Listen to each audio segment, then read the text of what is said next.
새로운 10월을 또 우리가 맞이했습니다. 10월 첫 주일을 맞이하여 예배의 자리에 나오신 우리 모든 성도님들을 주님의 이름으로 환영하고 축복합니다. 오늘 예배의 자리에 나오진 못하셨지만 또 가정에서 온라인으로 예배하는 우리 일신가족 여러분, 우리 자녀들 여러분 주의 이름으로 환영하고 또 축복합니다. 우리가 예배할 때 살아계신 하나님을 인격적으로 경험하는 그런 아름다운 축제의 예배가 될 수 있기를 간절히 소망합니다.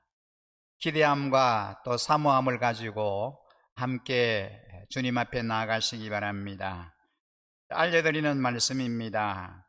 주일 목장 연합 예배는 제 1부는 전통 예배로 오전 10시에, 그리고 2부는 세대 통합 예배로 오전 11시 30분, 그리고 찬양 예배는 오후 1시 30분에 드리고 있습니다. 현장 예배 방역 수칙 준수하에 각부 예배 2층 예배실에서 예배를 드리고 있습니다. 각 교육부서의 예배, 특별히 우리 영유아부, 유치부, 초등부, 청소년부 예배는 다음 주일부터 정상으로 드리게 되겠습니다. 우리 자녀들과 함께 예배의 자리에 나오셔서 진심으로 또 하나님께 예배 드리시기 바랍니다. 가정교회 소식입니다. 목장 모임은 온라인으로 진행하여 주시기 바랍니다. 화상 채팅 앱인 줌을 설치하여 각 목장마다 정한 시간에 함께 감사와 기도 제목 나누시고 교제하시고 중보 기도 하시기 바랍니다. 금주의 한마디입니다. 새로운 달이 시작되었습니다. 코로나로 우리의 일상이 여전히 제약을 받고 있습니다. 그러나 우리는 이 모든 상황을 영적으로 극복할 수 있습니다. 10월 우리 모든 일신가족들이 삶의 모든 면에서 보다 더 풍성해지기를 축복합니다. 함께 서로 격려하고 위로하면서 하나님과 깊이 동행할 수 있게 되기를 간절히 축복합니다. 이 시간에는 우리 다 함께 자리에 일어나셔서 이제 행복선언문 큰 소리로 함께 선포하겠습니다. 이제 우리 함께 다 같이 또 온라인으로 예배하는 우리 일신가족 여러분도 가정에서 또 함께 자리에 일어나셔서 행복선언문 함께 크게 선포하도록 하겠습니다. 너는 복의 근원이 될 것이다. 나는 복의 근원입니다. 우리 가족은 복의 근원입니다. 우리 교회는 복의 근원입니다. 당신도 복의 근원입니다. 우리 앞뒤 양옆으로 함께 좀 축복하겠습니다. 축복의 통로가 되시고 복의 근원이 되시기 바랍니다. 이 시간에 우리 주기도문 신앙 고백 하시면서 함께 주님 앞으로 나가겠습니다. 하늘에 계신 우리 아버지여, 이름이 거룩히 여김을 받으시오며 나라가 임하시오며 뜻이 하늘에서 이루어진 것 같이 땅에서도 이루어지이다. 오늘 우리에게 일용할 양식을 주시옵고 우리가 우리에게 죄 지은 자를 사하여 준 것 같이 우리 죄를 사하여 주시옵고 우리를 시험에 들게 하지 마시옵고 다만 악에서 구하시옵소서. 나라와 근세와 영광이 아버지께 영원히 있사옵나이다. 아멘. 우리 함께 찬양 드릴 때에 마음을 주님 앞에 올려드리면서 찬양 드리고요. 서 계시기가 힘드신 분들은 앉으셔서 찬양을 드려도 되겠습니다. 찬양합시다. 예수 사랑하심을 성경에서 배웠네. 우리들은 약하나 예수. 한 번 더 고백합시다. 예수 사랑하심을 사랑하심을 성경에서 배웠네. 우리들은 약하다 예수 권세. 날 사랑하신 날 사랑하신 날 사랑하신 날 사랑하신 성경에서 나를 사랑하시고 나를 사랑하시고 나의 죄를 다시서 하늘 문을 여시고 들어가게 하시. 날 사랑하신 날 사랑하신 날 사랑하신 날 사랑하신 성경에서 내가 연약할수록 더욱 길이 여기사 높은 보좌 위에서 낮은 나를 날 사랑하신 날 사랑하신 날 사랑하신 아멘. 날 사랑하신 우리 옆에 있는 분들을 바라보며 축복합시다. 널 사랑하신 널 사랑하신 널 사랑하신 널 사랑하신 널 사랑하신 우리 목소리 높여 고백합시다. 세상 사는 동안에 세상 사는 동안에 나와 함께 하시고 세상 떠나가는 날 천국 가게 하소서. 날 사랑하신 날 사랑하신 날 사랑하신 날 사랑하신 성경에 마지막으로 한 번 더 날 사랑하신 날 사랑하신 날 사랑하신 날 사랑하신 성경에 쓰인 예수보다 더 좋은 친구네. 예수보다 더 좋은 괴로울 때 다가와서 마음의 평화 주 신실하신 나의 참 친구. 외로울 때 찾아와서 친구가 되어주는 사랑받은 나의 참 친구. 주 예수 사랑하리라. 주 예수 사랑하리라. 나의 생명 다할 때까지 주 예수 사랑하리라.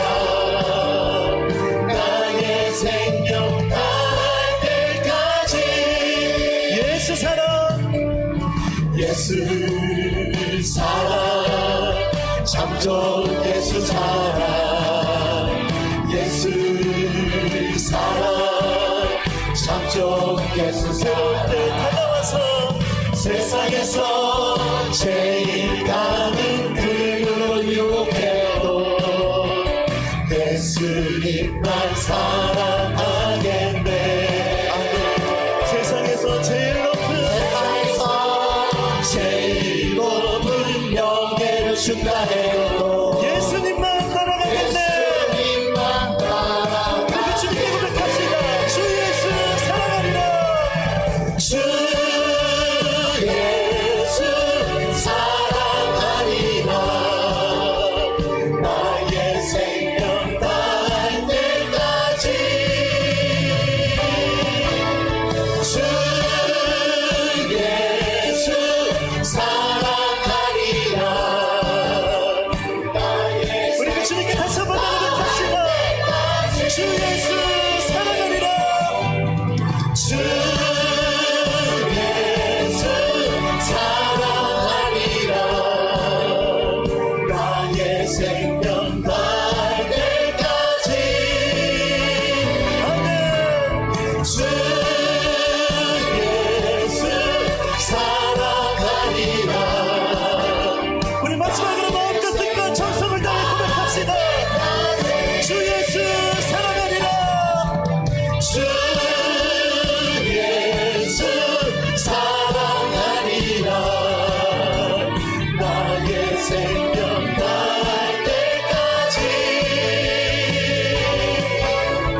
명밖에 안 나가신 주님의 이름을 높여드립니다.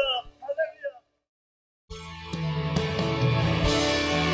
나의 안에 거하라, 나의 안에 거하라.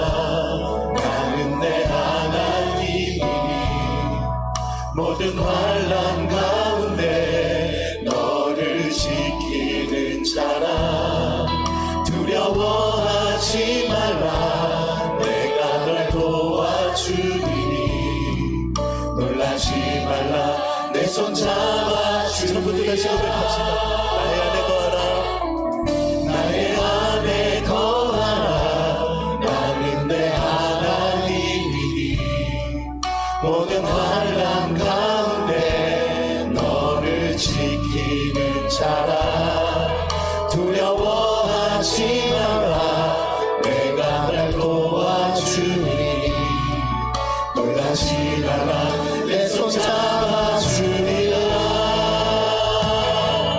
내가 너를 지명하여 불렀나니 너는 내 것이라. 내 것이야, 너의 하나님이라. 내가 너를 보배롭고 존귀하게 여기노라. 너를 사랑하는 내 여호와라. 나의 안에 거하라, 나의 안에 거하라. 나는 내 하나님이니 모든 환난 가운데 지키는 자라. 두려워하지 말라, 두려워하지 말라. 내가 널 도와주리니. 놀라지 말라, 내 손 잡아주리라. 내가 너를 지명하여 불렀나니 너는 내 것이라. 내 것이라, 너의 하나님이라. 내가 너를 보배롭고 존귀하게 여기노라. 너를 사랑하는 내 영.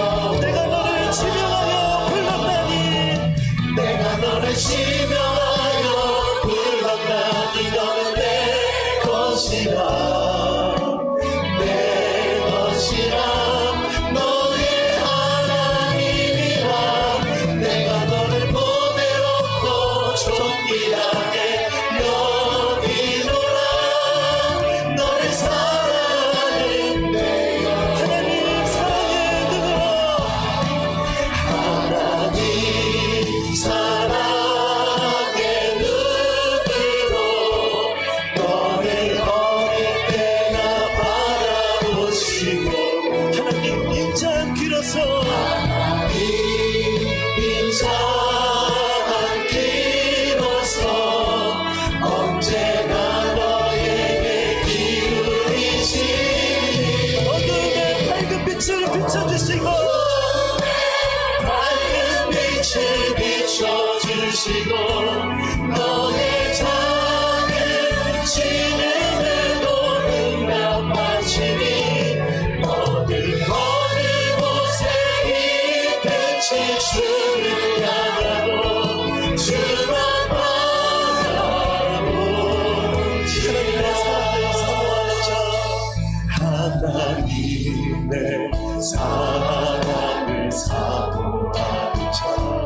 하나님의 평안을 바라보는 자. 너의 모든 것 창조하신 우리 주님이 너를 얼마나 사랑하시는지. 하나님께 찬양과 경배하는 자. 하나님의 선하심을 닮아가는 자.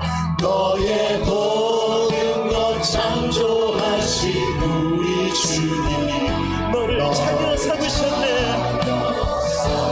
하나님 사랑의 눈으로, 하나님 사랑의 눈으로 너를 어릴 때나 바라보시고. 하나님 인자한 귀로서,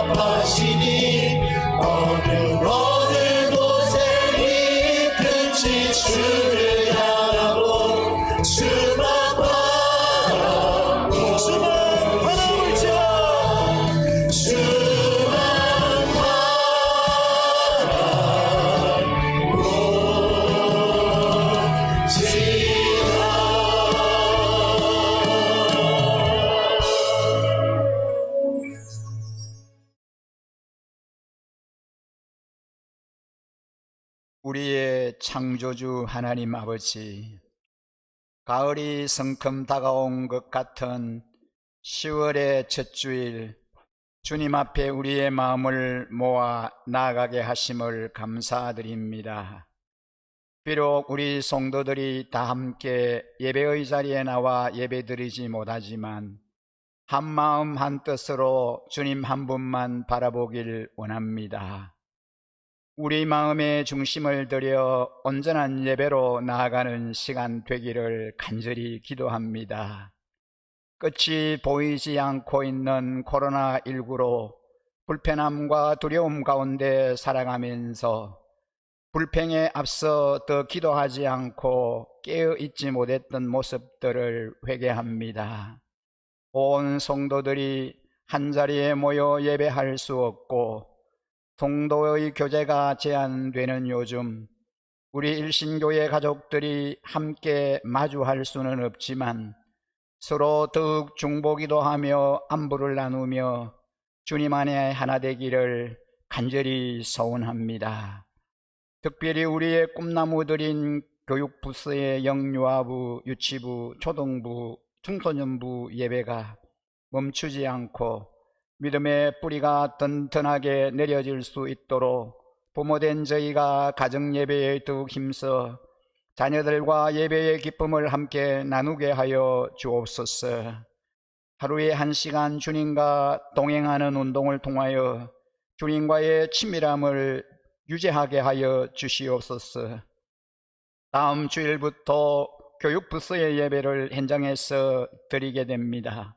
사랑하는 자녀들이 다 함께 예배의 자리에 나와 전심으로 주님을 높이며 주님을 경험하는 예배 드리게 하여 주옵소서. 코로나 바이러스로 인해 많은 사람들이 삶의 어려움을 느끼고 있습니다. 백신과 치료제가 하루속히 개발되어 바이러스가 종식됨으로 어려움을 겪는 자들이 온전하게 치유되길 기도합니다. 새로운 10월을 맞아 침체된 우리의 신앙이 회복되는 계기로 삼게 하옵소서. 우리 개인뿐만 아니라 가정, 나아가 각 목장과 일신공동체 가운데 성령의 새바람이 불어 강하고 담대함으로 승리하는 삶 살게 하시고 성령 충만함으로 코로나를 이기고 이 세상을 이기는 삶 살게 하여 주옵소서. 오늘도 단위에 세워주신 목사님들을 통해 성도들에게 믿음의 양식인 말씀으로 든든하게 채워가는 시간 되도록 인도하여 주옵소서. 매주일 1부, 2부, 3부로 드리는 예배 가운데 삼위 하나님께서 친히 찾아오셔서 우리가 드리는 예배를 받으시고 은혜 충만함을 허락하여 주옵소서. 하루속히 코로나가 종식되어 일신가족 모든 분들이 함께 주님의 전에 나와 예배하고 목장 모임을 통하여 사랑의 교제를 나누며 일상의 삶 살아갈 수 있도록 길을 열어주시기를 간절히 기도합니다. 오늘 우리가 드리는 이 예배를 주님께 올려드리며 우리의 치료자 되시는 예수 그리스도 이름으로 기도드립니다. 아멘.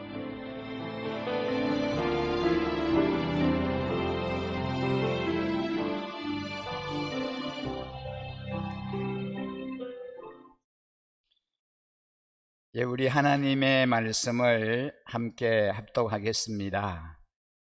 오늘은 고린도후서 3장 1절로 5절 말씀을 함께 읽도록 하겠습니다.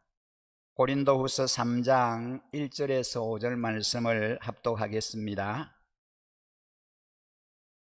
우리가 이렇게 말하는 것이 우리 자신을 치켜 올리는 말을 늘어놓는 것입니까? 아니면 어떤 사람들처럼 우리가 여러분에게 보일 추천장이나 여러분이 주는 추천장을 필요로 하는 사람들이겠습니까? 여러분이야말로 우리를 청구하여 주는 추천장입니다. 그것은 우리 마음에 적혀 있습니다. 모든 사람이 그것을 알고 있습니다. 여러분은 분명히 그리스도께서 쓰신 편지입니다. 우리는 그것을 작성하는 데에 봉사하였습니다. 그것은 먹물로 쓴 것이 아니라 살아계신 하나님의 영으로 쓴 것이요 돌판에 쓴 것이 아니라 가슴판에 쓴 것입니다. 우리는 그리스도로 말미암아 하나님께 확신을 가지고 있으므로 이런 말을 합니다. 우리가 이런 일을 할 수 있는 자격이 우리에게서 났다고 생각하지 않습니다. 우리의 자격은 하나님에게서 납니다. 아멘. 10월을 맞아 우리는 고린도후서를 함께 묵상하는 가운데 있습니다.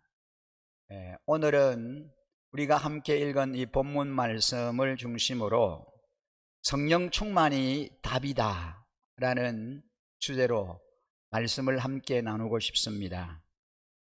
사랑하는 우리 일신가족 여러분, 추석 명절 잘 지내셨습니까? 이번 추석에는 정부의 사회적 거리두기 방침에 따라 자식들에게 안전이 최우선이니 추석에는 고향에 오지 말라는 그런 캠페인을 진행했습니다. 그러나 언제나 그리고 어디서나 자식들이 그리운 게 우리 부모님들의 마음이지 않습니까? 어떤 부모는 자녀들에게 코로나 확산세가 주춤해지면 그때 얼굴을 보는 것이 서로 편하겠다, 불안한 마음으로 왔다 갔다 하는 것이 오히려 걱정이다, 요즘은 안 오는 게 더 효도다, 이렇게 하면서 오지 말라고 미리 알려주었다고 합니다. 고향 방문을 만류했지만 그래도 올까봐 어떤 동네에서는 현수막을 내걸었다고 합니다. 불효자는 옵니다. 불효자는 웁니다가 아니고 불효자는 옵니다.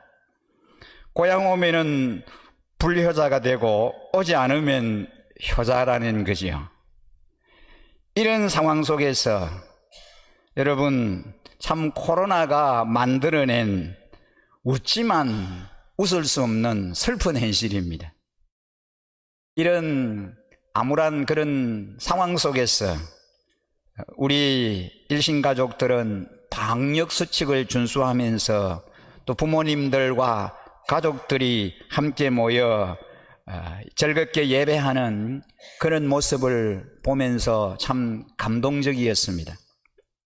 여러분, 함께함이 복이고 함께함이 즐거움이다 라고 하는 것을 요즘 새삼스럽게 많이 느낍니다. 함께하고 함께 만나고 함께 시간 보내고 함께 얼굴을 대할 수 있는 것, 그게 너무나 큰 복이다 라는 거죠. 추석을 보내면서 어떤 노 목사님의 기도가 참 감동을 줍니다. 그래서 우리 일신가족 여러분들과 함께 좀 나누고 싶어서 소개를 드리게 됩니다. 하나님, 우리가 얼마나 서로 거짓과 막말들을 했으면 주둥이를 마스크로 다 틀어막고 살라고 하십니까? 하나님, 우리가 얼마나 서로 다투고 싸우며 시기하고 사랑을 안 했으면 서로를 다 거리 두어 살라고 하십니까? 하나님, 우리가 얼마나 죄를 짓고 손으로 나쁜 짓을 했으면 어디 가나 소독제로 물로 다 씻고 살라고 하십니까? 하나님, 우리가 얼마나 화를 내게 했으면 2달 동안 태풍과 장마로 산사태와 침수로 농사를 망치게 다 하십니까? 하나님, 우리가 얼마나 주 없이 예배를 드렸으면 성도들끼리 얼굴도 못 보게 듣도 보도 못한 비대면 예배를 다 드리게 하십니까? 하나님, 우리가 얼마나 그동안 주를 실망시켜 드렸으면 이 나라를 하나님이 없는 사회로 다 만드십니까? 하나님, 우리가 얼마나 주의 교회를 좌파, 우파, 대파, 쪽파, 양파로 나누었으면 세상에서 해모 집단으로 다 만드십니까? 전지전능한 하나님께 간절히 비옵니다. 이제 제발 그만 노를 푸시고 이 백성과 교회를 긍휼히 여기사 회개하게 하소서. 어떤 목사님의 주님을 향한 간절한 애원의 기도입니다. 여러분, 우리는 오늘 고린도 후서의 말씀을 함께 읽었습니다. 사도 바울은 추천에 관한 말로 이 고린도 후서 3장을 시작하고 있습니다.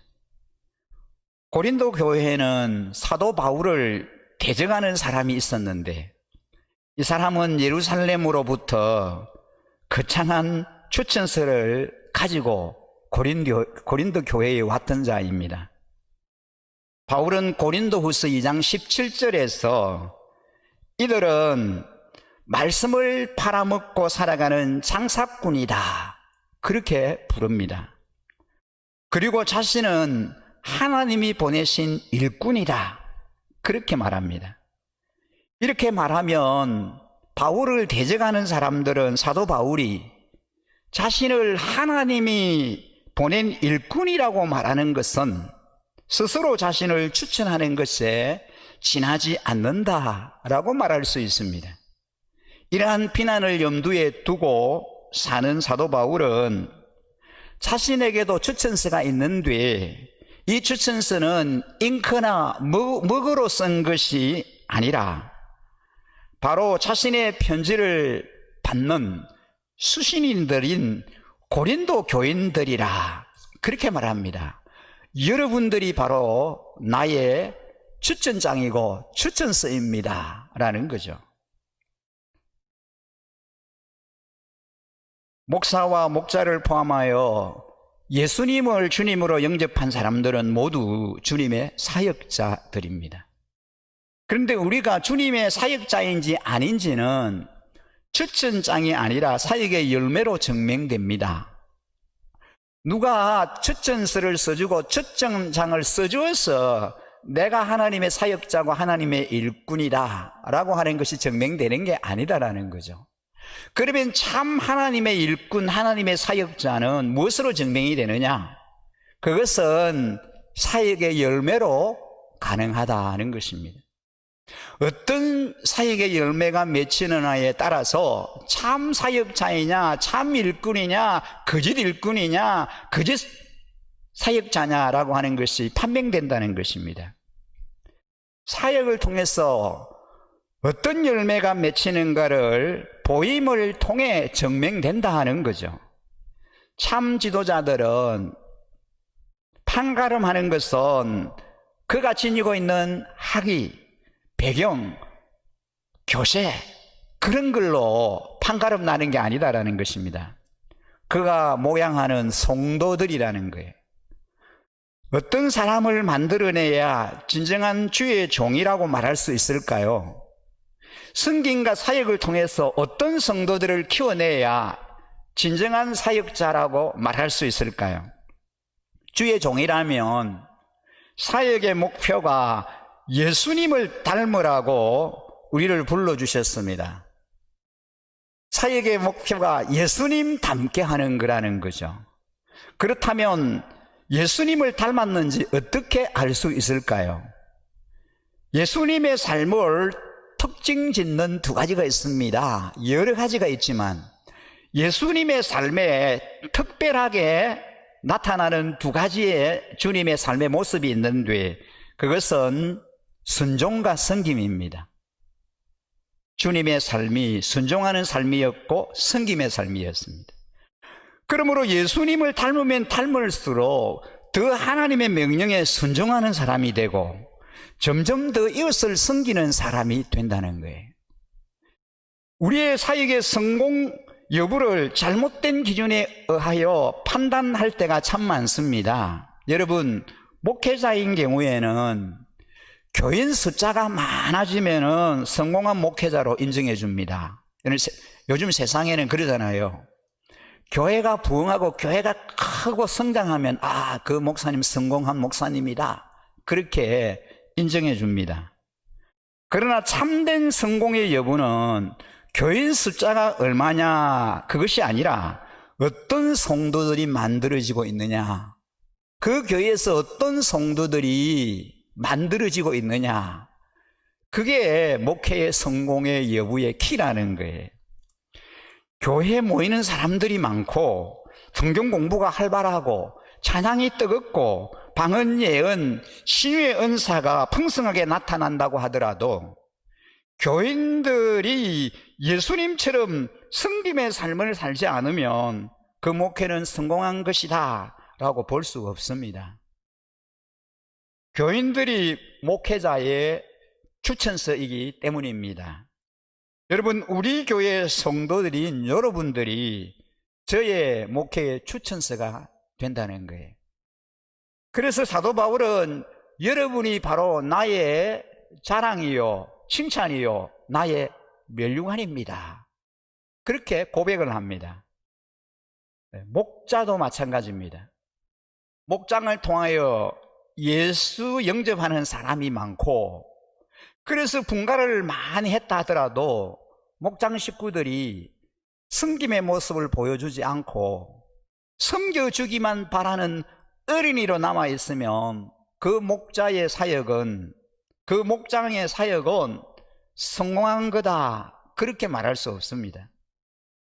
목장 식구가 목자 사역의 추천서이기 때문입니다.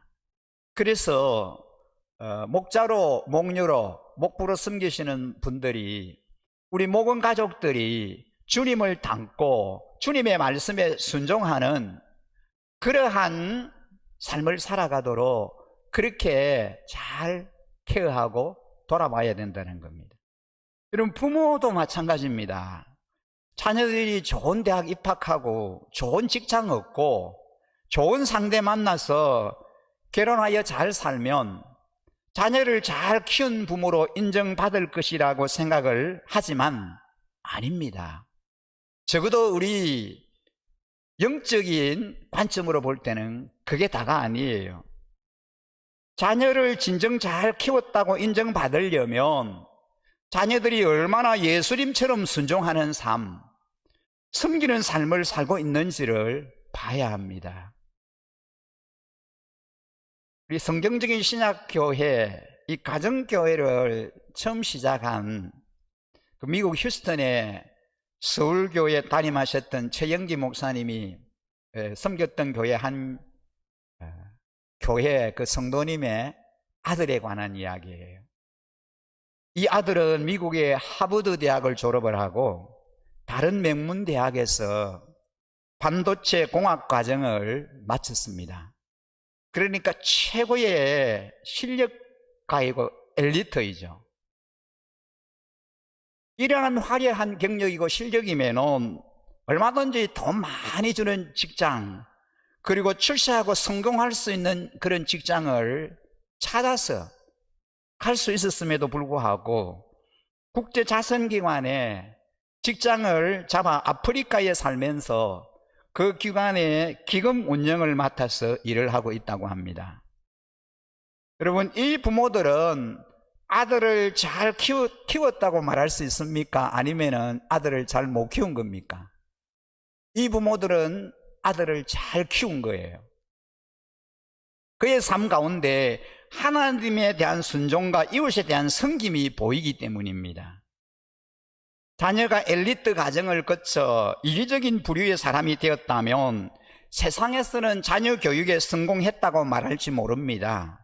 하지만 하나님의 관점에서는 자녀 교육에 실패한 겁니다. 자녀들은 부모의 추천서이기 때문입니다. 여러분, 우리 모두가 하나님의 사역자, 일꾼입니다. 그런데 사역 목표가 분명해야 합니다. 우리의 사역 목표는 예수님 닮은 사람, 순종하고 섬기는 사람을 만들어내는 겁니다.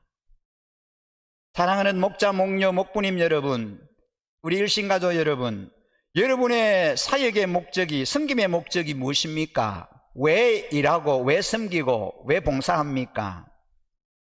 여러분의 섬김을 통해서 주님을 닮은, 주님께 순종하는 사람들을 만들어내기 위하여인 것입니다. 하나님 앞에 서서 우리가 우리의 사역을 평가받을 때 우리는 그 기준에 의하여 평가를 받을 것입니다. 얼마나 열심히 봉사하고 얼마나 부지런히 일했느냐, 그것도 중요하지만 그 봉사와 그 섬김을 통해서 얼마나 나를 통하여 예수님을 닮고 주님의 말씀에 순종하는 그러한 사람들을 키웠느냐, 만들어냈느냐, 얼마나 하나님 나라의 일꾼을 그렇게 양성했느냐, 여러분 그런 측면에서 우리 주님이 우리를 평가하실 것 같아요. 하나님 앞에서 자랑스럽게 보일 수 있는 사람들을 키워내는 것은 인간의 힘으로는 절대 안 됩니다. 하나님만 하실 수 있습니다. 하나님이 주시는 자격을 가진 사람만이 할 수 있습니다. 이러한 자격을 가진 사람을 바울은 새 언약의 일꾼이라 그렇게 칭합니다. 이 새 언약은 문자로 된 것이 아니라 영으로 된 것이라고 말하는데 예레미야 31장에 나타난 새 언약을 의미합니다. 하나님께서는 이스라엘 백성과 언약을 맺으셨습니다. 우리가 구약이라고 부르는 언약입니다. 구약의 핵심은 계명입니다. 하나님의 계명을 지키면 복받고 지키지 못하면 벌 받는다는 것입니다. 이스라엘 백성은 이 언약을 지키지 못했습니다. 그래서 하나님께서는 예레미야를 통하여 새로운 언약을 맺을 것을 약속하셨습니다. 이 언약의 핵심은 계명을 지키도록 해 주시겠다는 약속입니다. 어떻게 지키게 해 주실까요? 마음속으로부터 계명을 지키겠다는 소원이 생기게 하시고 소원대로 살 수 있게 해 주십니다. 바울은 이러한 삶을 자신이 사는 것이 아니라 자신의 안에 계시는 그리스도가 사는 삶이라고 표현합니다. 예수님을 닮은 사람을 만드는 사역을 하면서 그렇게 우리가 예수님 닮은 사람, 주님의 말씀에 순종하는 사람을 만들어내려면, 그런 사역을 잘 감당하려면 성령 충만해야 한다는 거예요. 가르치고 야단치고 막 벌 준다고 예수님을 닮은 사람이 만들어지는 것이 아닙니다. 이것은 율법적인 방법입니다. 율법은 의무감과 책임감을 도구로 사용합니다. 의무감과 책임감이 필요할 때가 있습니다. 목자들에게 의무감으로 하나만으로, 이 의무감 하나만으로 목장 모임에 참석한다면 그 모임은 효과적일 수가 없는 거죠. 사람을 살리는 것은 영이지 문자가 아닙니다. 그러므로 성령 충만해야 합니다. 내 안에 계신 성령께서 그리스도의 성품, 그리스도의 능력을 자신을 통해 나타내도록 하는 것이 그리스도의 삶이며 이것이 바로 성령 충만입니다.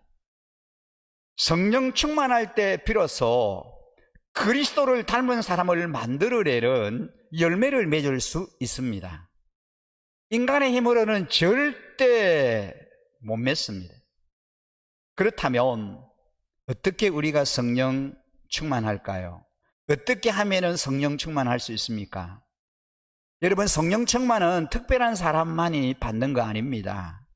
유별난 경험을 해야만 성령 충만하다, 그게 아닙니다. 성령 충만한 삶은 예수님을 주님으로 영접한 사람이면 누구나 살 수 있고 살아야 하는 것이 정상적인 삶입니다. 극히 정상적인 삶입니다. 예수를 영접한 그리스도인이라면 반드시 성령 충만한 삶을 살아야 한다는 겁니다. 하나님의 자녀에게는 성령 충만한 것이 정상이고 성령 충만하지 않는 것이 비정상입니다. 우리가 성령 충만하다가 이를 유지하지 못할 그런 경우도 있는데 본래 성령 충만한 것이 정상적인 것입니다. 성령 충만을 특수한 사람들만이 누리는 삶이라고 생각하는 사람들은 남에게 이질감을 심어주는 괴상한 은행을 합니다. 성령 충만하면은 다른 사람과 달라야 한다고 생각하기 때문입니다. 진정한 성령 충만한 삶을 살려면 성령 충만한 삶은 하나님의 자녀들에게 극히 정상적인 삶이다 라고 하는 것을 깨달아야 합니다. 예수님을 주님으로 영접한 사람이면 성령 충만한 삶을 살 수 있다는 것을 믿어야 합니다. 성령 충만은 하나님의 자녀들의 특권입니다. 하나님의 자녀들이면 반드시 성령 충만해야 하는 겁니다. 그렇기 때문에 성령 충만하려고 막 애쓸 필요가 없는 겁니다. 성령 충만을 방해하는 요소들을 제거하기만 하면 자연스럽게 성령 충만한 삶을 살게 됩니다. 성령 충만한 삶을 살기 위해서 이제 세 가지 단어를 우리는 반드시 기억해야 됩니다. 그것이 무엇이냐 하면은 원한다, 회개한다, 순종한다, 이 세 가지입니다. 첫째, 성령 충만은 내가 원해야 합니다. 성령 충만을 하려고 하면 성령을 사모하고 간절히 갈망하는 그 원함이 필요하다는 거예요. 성령님은 인격체이시고 우리에게 자유의지를 주셨습니다. 그러므로 원하지 않는데 강제적으로 우리를 사로잡아 충만케 하시는 경우는 거의 없습니다. 가끔 뜻하지 않게 성령의 강한 역사를 체험한 분들이 있는데 이분들의 간증을 들어보아도 예상치 않았고 기대치 않았던 것이지 원하지 않았던 것은 아니라는 거예요.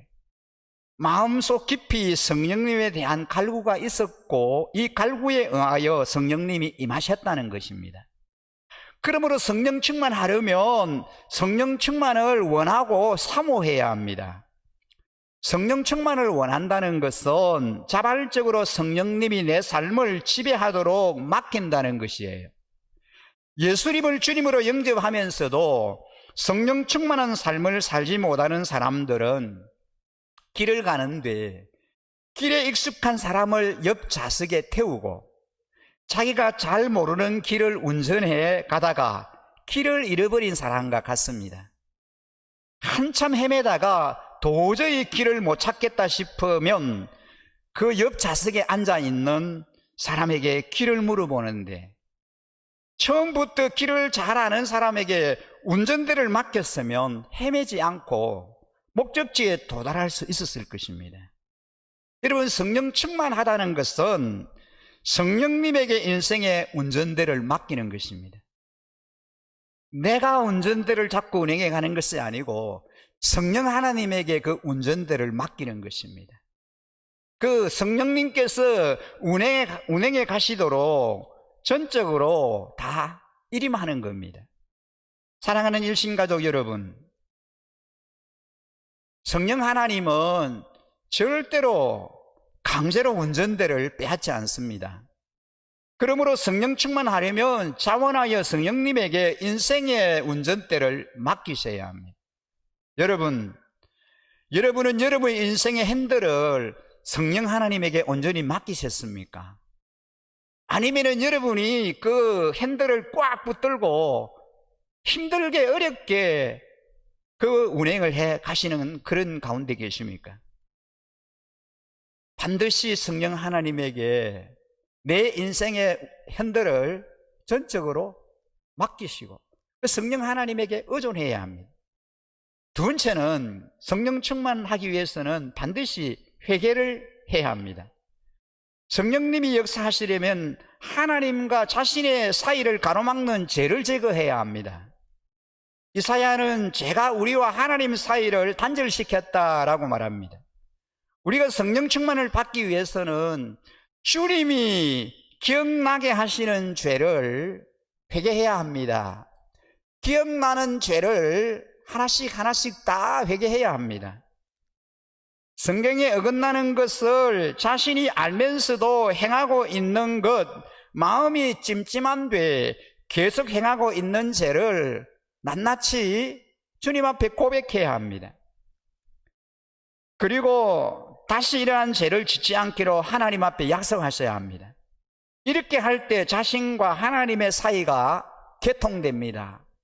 단절된 막혀있는 모든 것들이 다 뚫리게 됩니다. 세 번째는 뭡니까? 순종해야 합니다. 하나님의 초자연적인 능력은 말씀을 통해서 나타납니다. 어떤 상황 하에서든지 성경은 이럴 때에 어떻게 하라고 말하는가? 이걸 생각하고 말씀에 순종하셔야 합니다. 남들이 어떻게 하는가, 내가 전에 어떻게 했는가, 나에게 어떤 유익이 돌아오는가, 이런 거 생각하지 말고 성경 말씀에 순종하셔야 됩니다. 성경에서 뭐라고 하는가, 주님이라면 어떻게 하실까, 이걸 우리는 먼저 생각해야 합니다. 그러면 성령님의 초자연적인 역사가 나타나서 자신의 힘으로 할 수 없는 일을 하고 해결될 수 없는 일이 해결되고 열릴 수 없는 기회의 문이 활짝 열리는 것을 체험하게 될 것입니다. 여러분, 이렇게 사는 것이 바로 성령 충만입니다. 성령 충만한 삶입니다. 성령 충만을 통해서 비로소 하나님이 원하시는 사역의 열매가 맺힙니다. 주위 사람들이 그리스도의 모습으로 변해갑니다. 성령 충만한 목자를 통하여 예수님을 닮은 목장 식구가 배출되기 시작합니다. 성령 충만한 부모를 통하여 예수님을 닮은 자녀들이 양육되기 시작합니다. 이들이 바로 사역의 추천장입니다. 자신의 노력으로 사는 사람, 혹은 율법에 의하여 사는 사람은 자신의 부끄러운 모습을 숨기려고 계속해서 노력합니다. 그러나 성령 충만한 사람은 자신의 삶을 가릴 필요가 없습니다. 숨길 필요가 없습니다. 사도 바울은 율법과 성령을 대비하면서 모세의 예를 듭니다. 모세가 시내산에서 40일 동안 하나님과 독대하고 내려왔을 때 모세의 얼굴이 어땠습니까? 광채가 나서 사람들이 눈이 부셔서 모세의 얼굴을 쳐다볼 수가 없었습니다. 그래서 모세는 너울을 썼습니다. 수건으로 얼굴을 가렸습니다. 그러나 사도 바울은 모세가 너울을 쓴 또 하나의 이유가 있다고 말합니다.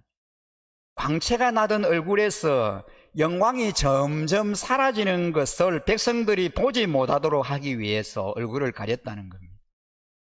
사도 바울은 신약의 영광은 사라지는 것을 안 보이려고 수건을 가려야 했던 구약의 영광과는 비교가 안 된다라고 말합니다.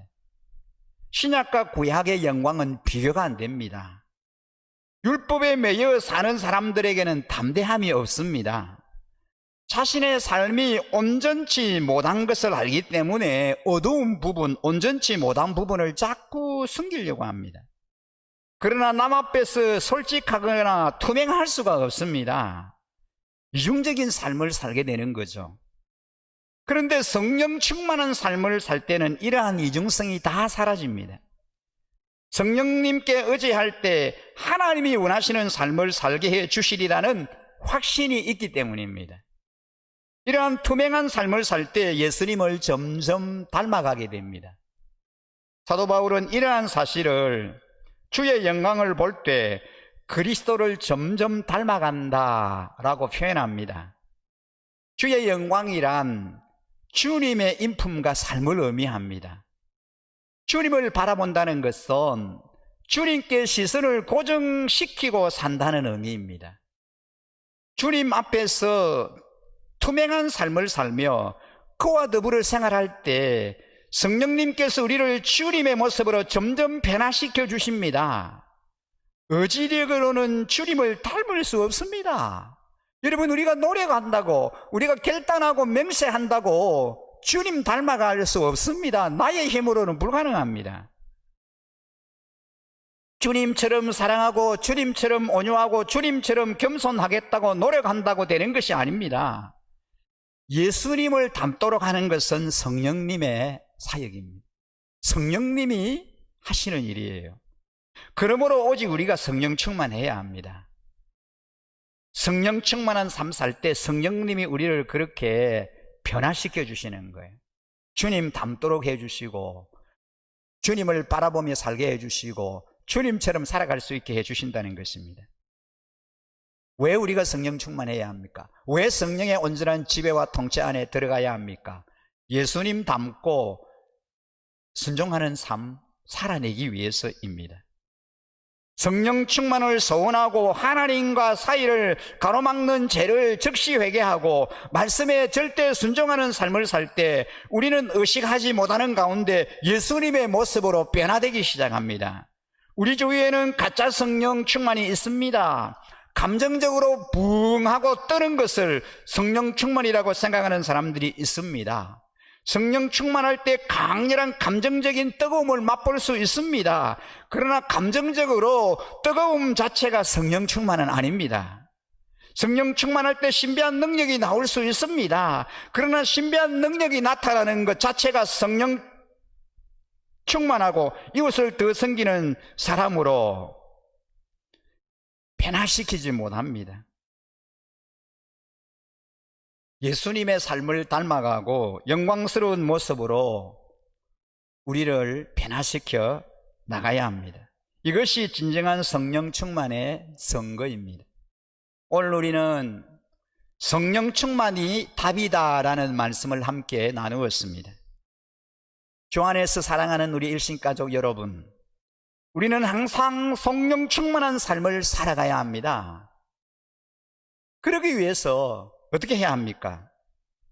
우리는 성령 충만한 삶 살기 위해서 늘 성령님을 사모해야 합니다. 성령 충만한 삶을 원해야 합니다. 갈망해야 합니다.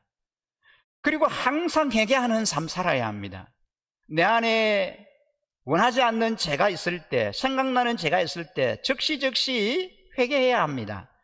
그리고 주님의 말씀에 절대 순종하는 삶 살아갔어야 합니다. 주님이 뭐라고 말씀하시는가? 주님이라면 어떻게 하셨을까? 주님이 말씀하시는 그 말씀에 절대 순종하는 삶 살아갈 때 우리는 성령이 우리를 온전히 지배하고 통치하는 성령 충만한 삶을 늘 살아갈 수 있습니다.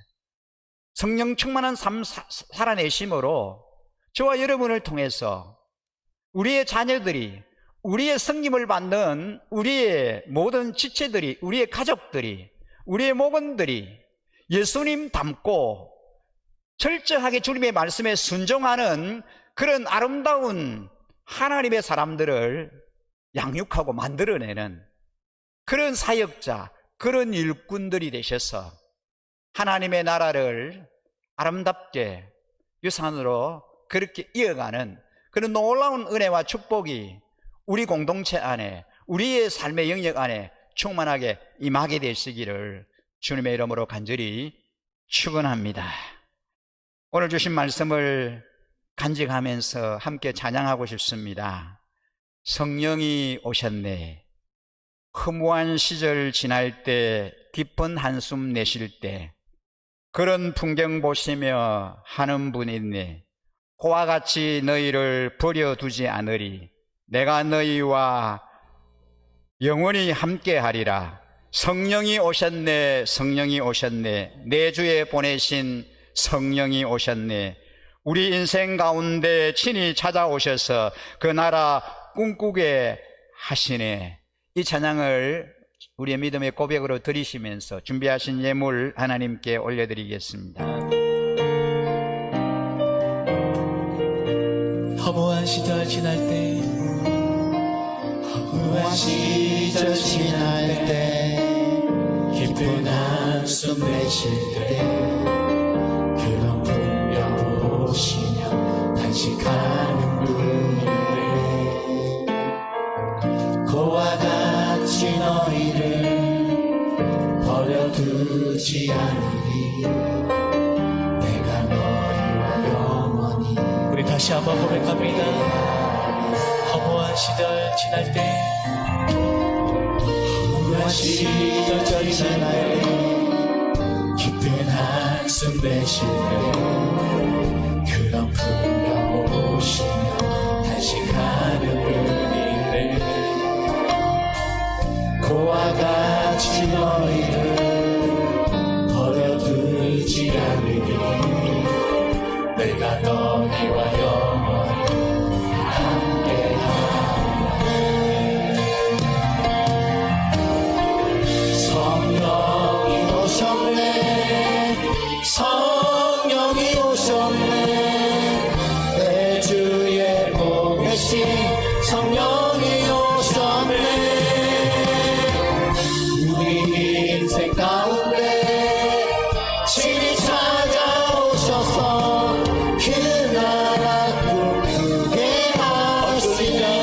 갇힌 자 흔들린 자 갇힌 자 자유함이 없는 자 피난처가 되신 성령이 계시네 주의 영이 계신 곳에 참 자유가 있다네 진리의 영이신 다시 한번 고백합시다. 억눌린 자 갇힌 자 억눌린 자 갇힌 자 자유함이 없는 자 피난처가 되시는 성령이 계시네 주의 영이 계신 곳에 참 자유가 있다네 진리의 영이신 성령이 오셨네 성령이 오셨네. 성령이 오셨네 성령이 오셨네 내 주에 보내신 성령이 오셨네 우리 인생 가운데 신이 찾아오셔서 그 나라 성령이 오셨네. 성령이 오셨네. 성령이 오셨네 성령이 오셨네 내 주에 보내신 성령이 오셨네 우리 인생 가운데 신이 찾아오셔서 그날 다시 한번 우리 선포하며 나갑니다. 성령이 오셨네. 성령이 오셨네 성령이 오셨네 내 주에 보내신 성령이 오셨네 우리 인생 가운데 신이 찾아오셔서 우리 더 간절한 마음으로 성령이 오셨네. 성령이 오셨네. 성령이 오셨네 성령이 오셨네 내 주에 보내신 성령이 오셨네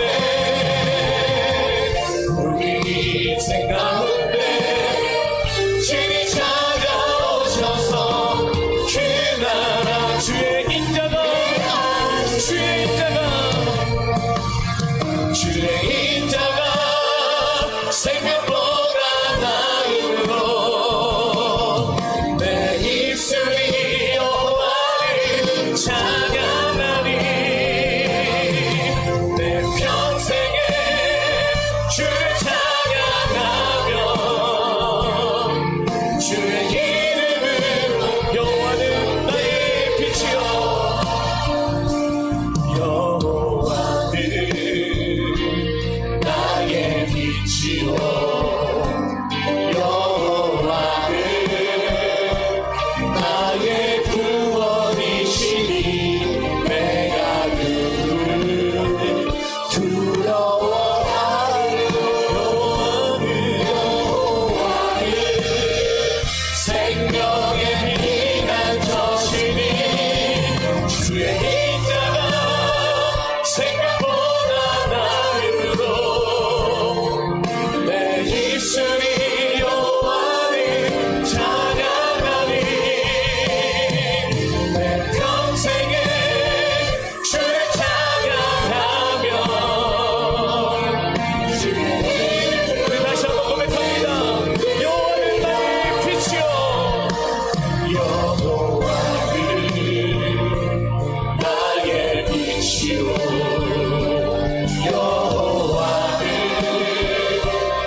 예주님, 허무한 시절 지날 때, 기쁜 한숨 내실 때 그런 풍경 보시며 하는 분이 있네.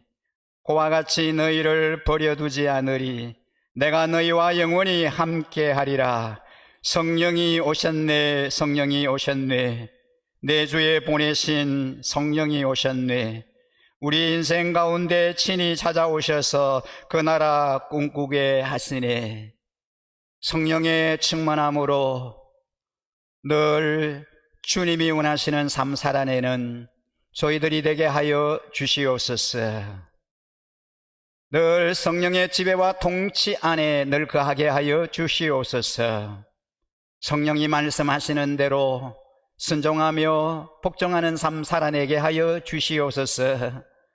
성령 충만함으로 우리의 자녀들을, 우리가 섬기며 우리가 돌아보는 모든 우리의 지체들을 주님을 닮아가는 자로, 주님의 말씀에 온전히 순종하는 자로 만들어갈 수 있도록 우리를 아름다운 통로로, 도구로 사용하여 주시옵소서. 오늘도 하나님을 향하여 감격적인, 역동적인 예배로 하나님 예배하게 하신 감사합니다. 구원의 은혜에 감사하여 아름다운 예물을 준비하여 아버지 주님의 손에 올려드렸습니다. 주의 자녀들이 드리는 그 예물을 기뻐 받으시고 이 땅에 살아갈 때 필요한 모든 재정을, 건강을, 신령한 복을 넘치도록 공급하여 주시옵소서. 그렇게 하실 신실하신 우리 하나님을 찬양하며 우리 구주 예수 그리스도 이름으로 감사하고 축복하며 기도드립니다. 아멘. 교회의 머리가 되시며 우리의 주인이 되시는 우리 주 예수 그리스도의 무한하신 은혜와 아버지 하나님의 극진하신 사랑하심과 성령님의 위로, 교통, 충만하심이 성령 충만을 사모하며 승리하는 삶 살기를 원하는 모든 주의 자녀들을 위해 삶의 영역 가운데 영원토록 함께 계실지어다. 아멘. 주신 말씀 기억하면서 함께 성령 충만한 삶, 아름다운 성김의 삶 살게 해달라고 결단하는 기도 잠시 하시고 돌아가시겠습니다. 아버지 하나님, 성령 충만한 삶 살게 하시고 하나님 은혜에 충만한 삶 살게 하여 주옵소서. 아버지 위로가, 아버지 은혜가 우리 아래에 충만하게 임하여 주게 하여 주시옵소서. 주가 동행함이라. 주님 나와 동행하심이라. 때론 험한 길에서 폭풍우를 만나고 때론 가시밭길에서 고난을 당하나 주님 동행하시니 나는 두려움 없네. 주님 나와 동행하심이라. 할렐루야, 주 동행하시네. 할렐루야, 주 동행하시네. 험한 골짜기도 나 두려움 없네. 주님 나와 동행하시리라.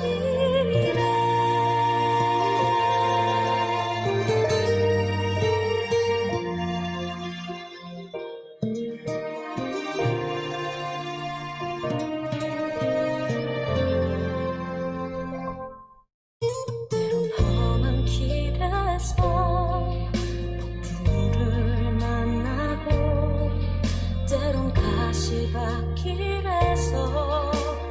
고난을 당하나 주님 동행하시니 나는 두려움 없네. 주님 나와 동행하심이라. 할렐루야, 주 동행하시네.